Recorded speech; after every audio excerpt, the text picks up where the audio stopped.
అధికారులు సరిగా పనిచేయకపోతే 1995 నాటి సీఎంని చూస్తారని చంద్రబాబు వార్నింగ్ ఇస్తే దానికి కౌంటర్ ఇచ్చారు మాజీ మంత్రి కాకాణి గోవర్ధన్. ఇన్ఫర్మేషన్ కమిషన్ ఉన్నాడు, అక్కడ డిప్యూటీ కమిషన్ ఉన్నాడు కదా, జిల్లాలో ఉన్నాడా? ఏం చేస్తున్నాడు? Be clear. అడ్మినిస్ట్రేషన్ ఇంకా నిద్రపోతున్నారు మీరు. చూస్తున్నాను, నేను చెప్పాను 95 సీఎం అని చెప్పాను నేను. ఇంకా మీకు అర్థం కాలా? మర్యాద చెప్తే మీకు అర్థం కావడం లేదు. అందుకే ఇప్పుడు యాక్షన్లోకి వస్తున్నా.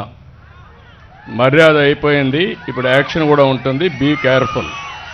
నువ్వేం ప్రేక్షకుడు కాదు ఇక్కడ. ఇవన్నీ సూపర్వైజ్ చేసుకోవాలి. అందరూ ఇట్లే తయారైపోయారు. అడ్మినిస్ట్రేషన్ మొత్తం భ్రష్టు బట్టి మీరందరూ ఇష్టారాజ్యంగా అనుకుంటున్నారు. మంచిది కాదు అది. మేము కోరుకునేది 95 నాటి చంద్రబాబు నాయుడు కాదు. ఇంకా మాట చెప్తున్నామంటే 95లో చంద్రబాబు నాయుడు ట్రాక్ రికార్డు బాగలేదు, అంటే ముఖ్యమంత్రి కావడమే బాగలేదు. రామారావు గారు ఇచ్చినటువంటి 2 ప్రధానమైనటువంటి హామీలు గుర్తుంటాయి. ₹2 కిలో బియ్యం ఒకటి, సంపూర్ణ మద్యపాన నిషేధం ఒకటి.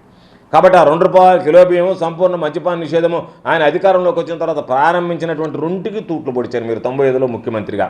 కాబట్టి విలువలు విశ్వసనీయతలకు మీరు దూరం అయ్యారు. కాబట్టి ఉచిత విద్యుత్ ఇవ్వలేమన్నారు. కాబట్టి అనేక రకాలైనటువంటి సంఘటనలు జరిగాయి. కాబట్టి వ్యవసాయం దండగా అని చెప్పి మీరు మనసులో మాట పుస్తకంలో రాసుకున్నారు. కాబట్టి 95లో ముఖ్యమంత్రిగా మరలా 95 లాంటి చంద్రబాబు నాయుడు లాంటి ముఖ్యమంత్రిని రైతులు కానీ ప్రజలు కానీ చూడడానికి ఇష్టపడనటువంటి విషయాన్ని మీరు గుర్తుంచుకుంటే మంచిది.